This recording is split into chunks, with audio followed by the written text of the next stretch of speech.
Ministério Apostólico De Volta à Palavra apresenta De Volta à Palavra, com o Bispo Alexandre Rodrigues. Uma voz profética, preparando o caminho para a segunda vinda de Cristo. Voz do que clama no deserto, preparai o caminho do Senhor.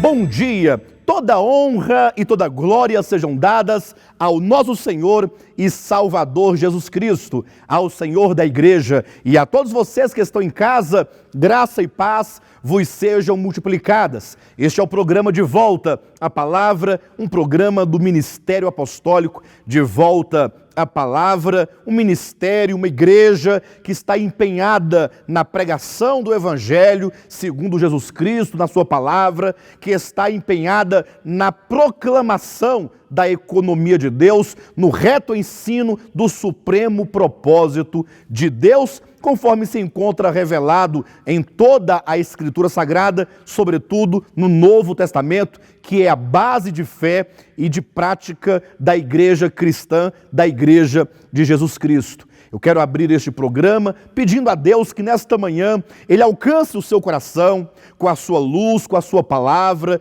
que o seu lar, que a sua casa seja profundamente abençoado com a palavra de Deus, uma palavra que cura, que transforma, que liberta, que salva, uma palavra que, vinda no poder do Espírito Santo, produz verdadeiros milagres, milagres que operam no coração, que operam na alma e que são capazes de trazer verdadeira mudança para todo aquele que crer na pessoa e na obra de Jesus Cristo. Portanto, abra o seu coração e peça a Deus que de fato Ele alcance a sua vida, alcance o seu lar para a honra e glória do seu santo nome. Eu quero lembrar a todos vocês a respeito do nosso evento, da nossa 9ª Conferência Teológica, que neste ano acontecerá no mês de outubro, nos dias 18, 19 e 20. Serão 3 dias de ministração da Palavra de Deus. No dia 18 de outubro, às 19h30, será uma sexta-feira à noite, a primeira ministração, e então dia 19, no sábado, 2 ministrações, uma pela manhã, às 9 horas, e outra então às 19h30, do dia 19 de outubro. Dia 20 de outubro, domingo, o encerramento pela manhã, a 4ª e última reunião, 4ª e última ministração, falando ali a respeito da conclusão do nosso tema, que será uma reunião pela manhã, às 9 horas da manhã. O tema será um tema de uma grande envergadura teológica, um tema extremamente importante para todos aqueles que aguardam o segundo advento de Jesus Cristo, que tem no coração a esperança da implantação, da manifestação efetiva do reino de Deus em toda a terra. Vamos falar sobre o livro do Apocalipse. O Apocalipse revelado, uma visão quadridimensional da vitória do Cordeiro e de sua esposa. Amados, será uma conferência maravilhosa. Eu tenho certeza que o Senhor trará muita luz, trará muita revelação e, como diz a palavra de Deus, como uma candeia que brilha em lugar tenebroso e que vai dissipando as trevas, assim é a palavra profética que trará luz ao nosso coração, preparando um povo para o arrebatamento, preparando um povo para então estar com o Senhor por ocasião da sua segunda vinda, antes da grande tribulação. É por isso que eu quero que você venha, você e a sua família, coloque na sua agenda dias 18, 19 e 20 do mês de outubro, a nossa 9ª Conferência Teológica. Você não pode perder, porque certamente será algo de grande importância para a sua vida. Você pode acessar nosso site, devoltapalavra.com, e lá vocês vão encontrar todas as informações necessárias para que você possa então participar conosco nesta grande conferência, dias 18, 19 e 20 do mês de outubro. Quero também fazer um convite todo especial a você, você que é obreiro, você que é pastor, você que é servo de Deus, você que é membro da Igreja de Jesus Cristo. Nós estamos aos domingos ministrando aqui em Taguatinga, na nossa sede, uma série de mensagens maravilhosa. Na verdade, começamos no domingo passado, fazendo uma palavra de introdução a respeito de um tema extremamente importante, a obra de Deus. Estamos falando o que a Bíblia Sagrada, a palavra de Deus, nos fala sobre a obra de Deus. Ora, vivemos num tempo em que as pessoas querem fazer a obra de Deus e muitos até pensam que estão fazendo a obra de Deus. A despeito da sua sinceridade e de seu empenho, é preciso que nós busquemos na Bíblia Sagrada, porque só ela, de fato, tem autoridade para nos falar o que é a obra de Deus, para que possamos efetivamente ser cristãos e servos autênticos no serviço de Deus, para sermos então aprovados naquele grande dia da sua segunda vinda no tribunal de Cristo. Portanto, venha e participe conosco amanhã às 18 horas aqui em Taguatinga, na nossa sede, porque serão ministrações. Vamos fazer mais 5 ministrações, serão 5 domingos consecutivos falando a respeito da obra de Deus, desde a eternidade passada, quando Deus começa ali na sua obra de provisão, passando por todos os períodos da Escritura Sagrada, como que Deus ativamente esteve empenhado numa obra, num trabalho, até o Apocalipse, quando ali a obra que ele está realizando, que um dia ele começou, haverá de ser consumada. Como diz em João capítulo 5, versículo 17, Jesus disse: o meu Pai trabalha até agora e eu trabalho também. Em outro texto de Mateus capítulo 9, Jesus também declarou que a seara é grande, ou seja, Deus tem uma seara, Ele tem uma obra. Entretanto, poucos são os trabalhadores. Venha, esteja conosco amanhã mesmo e então comece a receber essas ministrações que certamente vão trazer muita luz ao seu coração e assim você poderá servir a Deus de uma maneira autêntica, de uma maneira genuína, segundo o que diz a palavra de Deus. Muito bem. Vamos pegar neste momento nossas Bíblias e vamos ministrar hoje mais uma palavra. Nós estamos falando sobre a doutrina apostólica, ou seja, de maneira geral, estamos contemplando no Novo Testamento o que os apóstolos ensinaram, qual é a verdade de Deus que lhes foi revelada pela pessoa do próprio Jesus Cristo, do Verbo que é Deus, que se fez carne, que reuniu em torno de si ali os seus apóstolos e confiou em suas mãos a verdade neotestamentária. Observe você que de fato é um cristão genuíno e isso é um princípio geral que agora eu quero falar para vocês. Toda pessoa, todo cristão ou toda igreja que se diz autêntica deve conduzir-se e deve fundamentar-se na base dos ensinamentos dos apóstolos. Ou seja, somente os apóstolos, aqueles que comeram com Cristo, que como diz em 1 João capítulo 1, versículos 1, 2 e 3, aqueles que comeram com Cristo depois da sua morte e ressurreição, aqueles que não somente o viram, mas que também o contemplaram, que não somente o tocaram, mas também o apalparam, aqueles que receberam essa revelação, é que eles estão autorizados a falar o que é a verdade. Razão porque o Novo Testamento certamente é a revelação de Jesus Cristo, mediante a qual a igreja é edificada. Vale a pena lembrar o texto de Efésios capítulo 2, versículo 20, em que nos diz que a igreja de Jesus Cristo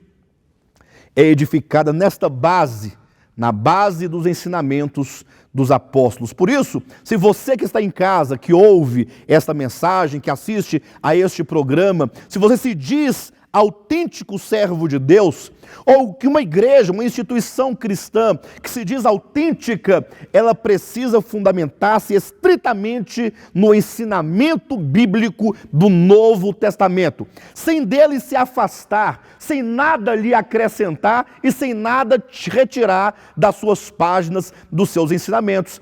A despeito da cultura, a despeito das tradições, a respeito dos costumes, ou mesmo do espírito desta era que reclama um pragmatismo, um imediatismo, que reclama que deve haver certamente ali a manifestação de bênçãos fugazes, passageiras e imediatas. A despeito de tudo isso, você tem que se voltar para a Escritura para que somente ela possa determinar o que é a verdade de Jesus Cristo. Abra mão, portanto, de todo conceito preconcebido e, neste momento, no Espírito, volte o seu olhar à Bíblia Sagrada. Estamos falando da obra de Jesus Cristo, ou seja, o que os apóstolos, ou o que o Novo Testamento nos fala sobre a obra de salvação. Estamos falando sobre a justificação pela fé, ou seja, falamos de Cristo, que é o Filho de Deus, que é o Verbo de Deus, que se fez carne, que se fez homem, para então morrer na cruz do Calvário pelos pecados da humanidade e que este ressuscitou para nos trazer vida eterna, para nos dar justificação.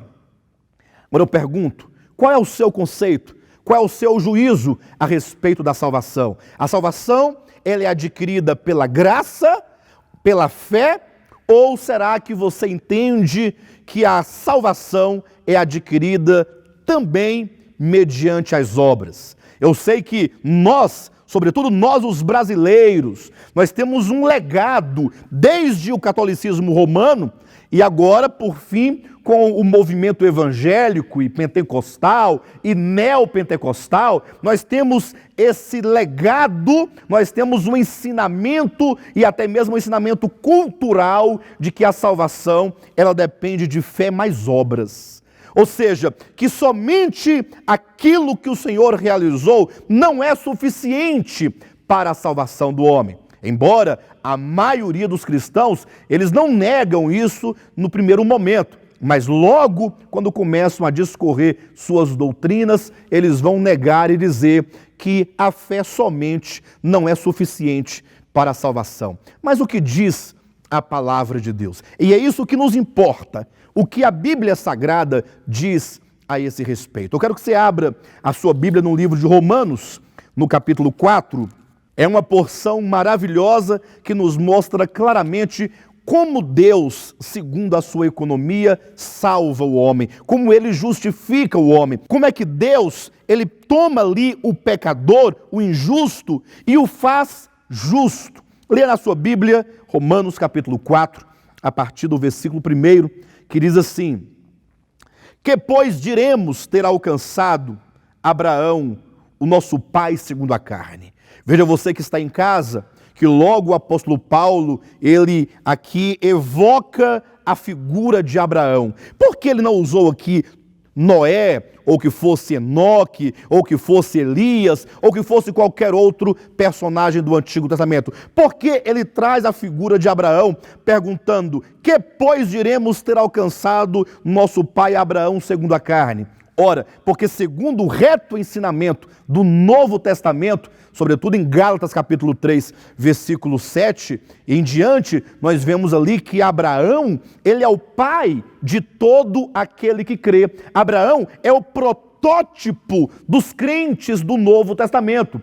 Haja vista que, como diz no texto lá do livro de Gálatas, o evangelho foi pré-anunciado a Abraão. Ou seja, na experiência de Abraão, na história de Abraão, você pode se ver como se fosse um espelho. A história de Abraão, a experiência de Abraão, refletindo simbolicamente a experiência concreta dos filhos de Deus, de todo aquele que crê em Jesus hoje. Então, essa evocação que o apóstolo Paulo faz a respeito de Abraão é muito importante. Basta que você olhe para Abraão.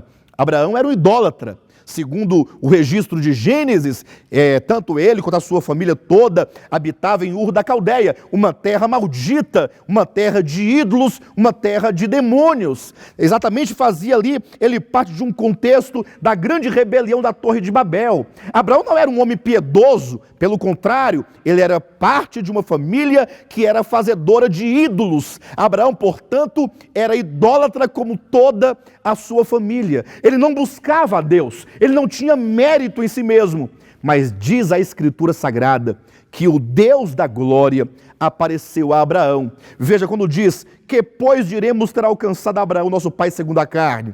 Olhe para a história de Abraão.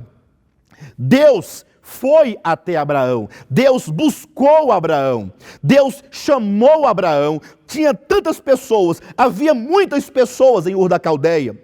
Abraão não tinha certamente nenhum mérito acima dos demais. Ele era um pecador como todos os outros daquela região. Mas Deus, por iniciativa própria, segundo a sua soberania, segundo o desejo do seu coração, segundo aquilo que ele próprio determinou, Deus escolheu a Abraão. Deus buscou a Abraão, Deus se revelou a Abraão, Deus se iluminou a mente, a consciência e o coração de Abraão. Deus deu fé a Abraão, certo? Uma fé que foi pouco a pouco crescendo até a sua grande maturidade, o seu amadurecimento pleno, mas Deus deu a Abraão essa fé de maneira que Abraão, tirado de Ur da Caldeia, por iniciativa e poder de Deus, e conduzido a uma terra boa, né, na qual Deus posteriormente instaurou ali o povo de Israel, que é a descendência carnal de Abraão, e tudo isso é um símbolo de como que Deus alcança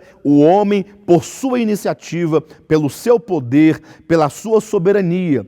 Então o apóstolo pergunta, o que nós vamos falar a respeito de Abraão? O que ele alcançou segundo a carne? Versículo 2 diz, porque se Abraão foi justificado por obras, tem de que se gloriar, porém não diante de Deus. Ele veja, olha, se vocês pensam que Abraão foi justificado por obras, ora, se isso fosse verdade, ele teria do que se gloriar. Veja, é como que o apóstolo estivesse nos perguntando, imagine se o homem fosse justificado por obras. Imagine se a salvação, se o homem se tornasse justo, para ele entrar na eternidade com Deus, ele tem que ser justo mediante as suas próprias obras, então o homem, nesse caso, ele teria do que se gloriar. Ou seja, ao entrar na eternidade com Deus, na sua glória eterna, os homens poderiam dizer, olha, eu louvo a Deus porque Ele nos deu o seu Filho Jesus Cristo para morrer por nós. Entretanto, não fossem os meus méritos, não fossem as minhas obras, não fosse o meu esforço, eu certamente não poderia estar aqui. Então a glória seria dividida em pelo menos 50% para a obra de Cristo Jesus e 50% para o próprio homem. Mas veja que o texto sagrado diz, no versículo 3, pois que diz a Escritura? Ou seja, não vamos trazer o nosso próprio entendimento a respeito de Abraão. Uma grande questão é, o que a Bíblia, a palavra de Deus, a Escritura enquanto um documento celestial, que nos é garantida aqui a verdade, o que ela nos diz a respeito de Abraão, que é o protótipo, que é o modelo de todos aqueles que são salvos. Olha, versículo 3, Abraão creu em Deus, e isso lhe foi imputado para a justiça. O que Abraão fez? Abraão creu.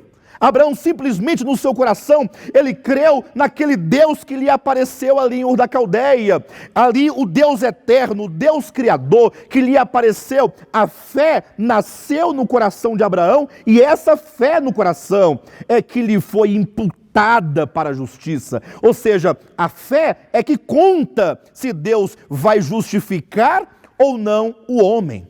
Mas ainda assim, talvez alguém diga, pastor, mas eu não consigo entender isso. Eu ainda penso que essa fé levou a Abraão a fazer obras para que assim ele fosse justificado. Ora, basta que você leia o restante do texto, capítulo 4 de Romanos, agora o versículo 4, diz assim, ora, ao que trabalha, o salário não é considerado como favor, mas como dívida.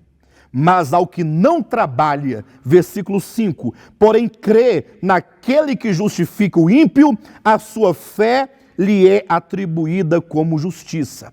E aqui o apóstolo elucida a questão e ele tira qualquer dúvida, quando ele diz, ora, ao que trabalha, o salário não é favor, o salário é dívida. Ou seja, se a salvação é fruto do trabalho humano, se a salvação é fruto da indústria humana, das obras humanas, daquilo que o homem com suas mãos faz para Deus, então a salvação não seria da parte de Deus um favor para o homem. Não seria, como diz Efésios no capítulo 2, versículo 8 e 9, não seria um dom gratuito. Seria o quê? Seria uma dívida. Ou seja, Deus daria ao homem a salvação como forma de pagamento por aquilo que o homem realizou. Aí os homens poderiam reivindicar de Deus: olha, Deus tem que me dar a salvação, porque se Ele não o fizer, Ele é injusto. Afinal, eu trabalhei, afinal, eu tenho méritos, afinal, eu tenho um salário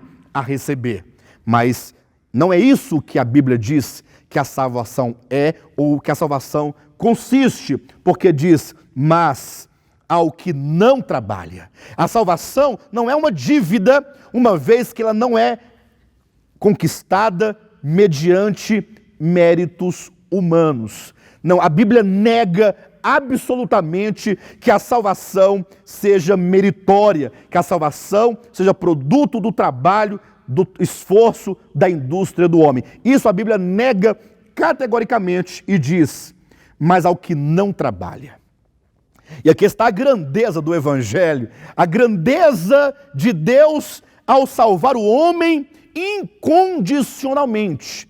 Quando nós dizemos salvar o homem, ainda estamos aliviando um pouco, usando um eufemismo, mas a Bíblia diz: mas ao que não trabalha, porém crê naquele que justifica o ímpio, a sua fé lhe é atribuída como justiça. Ou seja, Deus toma o ímpio e agora Deus o declara justo.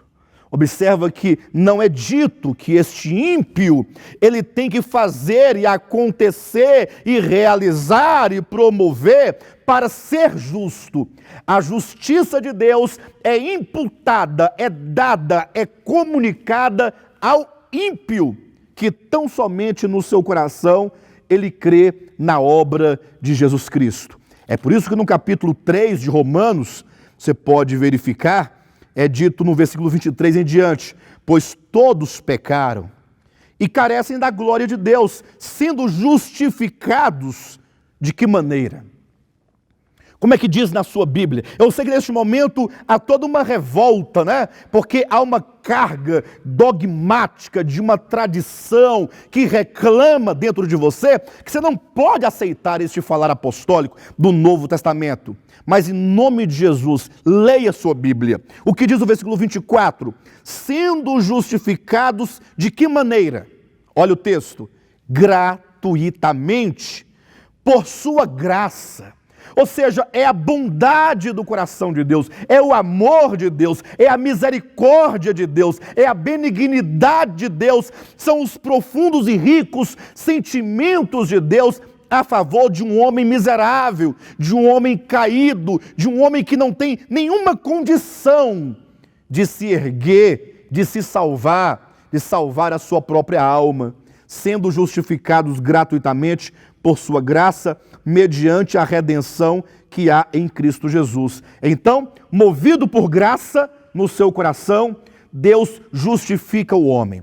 Mas será que bastaria ele, simplesmente por sua graça, dizer que o homem é justo? Não, é dito mediante a redenção. Ou seja, há uma obra que se exige para que o homem seja justificado, mas não é obra do homem, é obra de Cristo, é obra de redenção. A obra de redenção pagou o preço por você, quitou os seus pecados, né? Na verdade, ele retirou os seus pecados, removeu os pecados de todo aquele que crê, purificou não somente os pecados do passado, mas também os do presente e também os do futuro.